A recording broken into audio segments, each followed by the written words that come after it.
Saludo con gusto al químico por la Universidad Nacional Autónoma de México, Luis Manuel Guerra. Con el gusto de saludarte, Luis Manuel, darte la bienvenida. Y bueno, este tema del maíz transgénico, hay muchos enfoques, pero me gustaría empezar primero que nada, más allá de la polémica que actualmente se está dando entre los Estados Unidos y México por la compra del maíz transgénico, sus usos.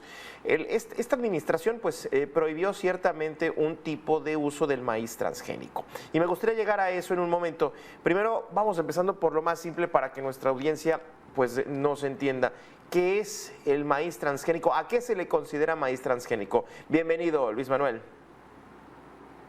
Gracias a ti. Al contrario, Gabriel. Mira, el maíz transgénico es un maíz modificado genéticamente, como hay muchísimas plantas, cultivos, inclusive medicamentos que hoy en día tienen modificaciones genéticas. Es un grado de libertad que ha alcanzado el ser humano, sobre todo a partir de la segunda mitad del siglo pasado, que pudimos conocer y mejorar la cuestión genética para nuestro beneficio. Te voy a dar un ejemplo: la insulina, que hoy en día consumen los diabéticos para salvar sus vidas, es un medicamento producido por bacterias genéticamente modificadas.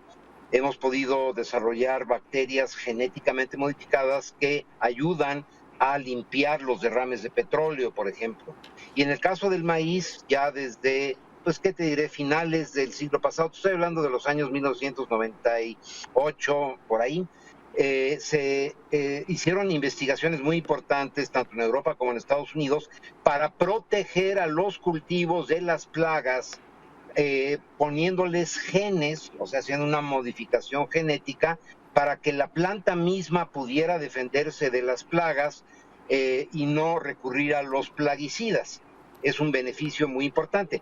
Desgraciadamente hubo dos eventos muy importantes. Voy a explicar rápidamente. Uno de ellos, los Estados Unidos avanzaron rápidamente en la cuestión de la modificación genética y en Europa se desató todo un movimiento, una discusión a nivel nacional sobre la ética de si el ser humano tiene derecho o no a la modificación genética de seres vivos. Bueno, esto trajo como resultado que se retrasó la investigación europea durante prácticamente una década y media. En ese tiempo los Estados Unidos avanzaron, sacaron sus propios cultivos genéticamente modificados, la soya, el algodón y el maíz. Y las grandes empresas de semillas agropecuarias europeas se dieron cuenta de que habían perdido una batalla en el mercado muy importante, que iban a ser invadidos, no porque ellos no tenían las patentes, que sí tenían varias empresas norteamericanas. Entonces ellos estuvieron financiando a grupos ambientalistas para denunciar a los transgénicos como terribles, que causan cáncer, etcétera. A la fecha, Gabriel, no hay un solo indicio, no hay un solo estudio que esté arbitrado, que esté certificado, que indique daño a la salud humana o a los ecosistemas por los cultivos transgénicos. Fíjate qué interesante esto que comentas, porque vaya que han hecho su tarea estos grupos ambientalistas al posicionar esta idea que se tiene del maíz transgénico, que inclusive uno podría irse como usualmente se dice, con la finta de que inclusive me va a dañar la salud de mi familia, que me estoy llevando a la boca y los productos que están derivados de estos. Vaya que le insisto, hicieron su tarea. Ahora sí, llegando a la parte de las prohibiciones, este gobierno prohibió, no sé si en este caso bajo intereses más bien económicos que meramente de salud, químico. El gobierno mexicano en esta etapa en la que estamos viviendo tiene una absoluta ignorancia respecto a las cuestiones ambientales, a la investigación científica. Te voy a dar un dato muy importante, que sería bueno que tus televidentes lo vieran. El estudio más importante, más amplio hecho a la fecha respecto a toda esta discusión, porque es una discusión que se desató a nivel global, es un reporte que hace los registros de las Academias Nacionales de Ciencias de los Estados Unidos, The Proceedings of the National Academies of Science, y se puede buscar como tal, ¿no? Es los Proceedings of the National Academies of Science respecto a los cultivos genéticamente modificados. Se reunió prácticamente durante 8 años toda la información disponible a nivel mundial. Se convocaron a expertos de todos los países, se hicieron muchas audiencias públicas, se recibieron y analizaron y contestaron todos los comentarios, y el resultado concreto de este estudio es: no hay evidencia de daño a la salud humana o a los ecosistemas por el consumo del maíz transgénico. Aquí en México lo acogieron también muy exitosamente varios grupos, porque ya es que tenemos toda esa cuestión pues de nuestro nacionalismo y que el maíz es originario de México. En todo el mundo la evolución biológica se inicia para el maíz en México. Salieron grupos como Sin Maíz No Hay País, etcétera, ¿no?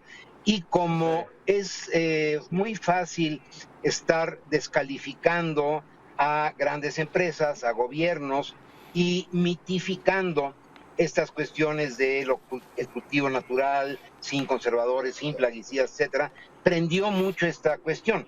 Hay grupos que han tenido un interés político muy importante y el gobierno responde a eso, pero no con conocimiento. Te voy a dar un ejemplo de por qué es una burrada lo que se acaba de hacer. México es muy deficitario en la producción de maíz para la producción de cárnicos, por ejemplo, ¿no? Nosotros tenemos la necesidad imperiosa de importar el 60% del maíz que consumimos. Si se prohíbe la entrada del maíz transgénico, se va a condenar al hambre a muchos millones de mexicanos, se va a condenar al desempleo a muchos agricultores que actualmente están, pues, y ganaderos que están en la cuestión agropecuaria, en el huevo, en la carne, el pollo, etcétera, ¿no? Entonces, a mí sí se me hace que eso es... Bueno, pues ya lo reconoció en alguna forma el gobierno, porque ahora ya dijeron que para el año 2025 lo van a volver a discutir. Yo creo que ya le dijeron al presidente: oiga, espéreme, va a mandar al hambre a muchos millones de mexicanos. Y en una forma innecesaria, porque no hay ninguna evidencia de que el maíz, es como con te decía, de la insulina de los diabéticos. Gracias a las modificaciones genéticas de las bacterias, la insulina que consumen ahora los diabéticos es idéntica, molecularmente idéntica a la insulina humana.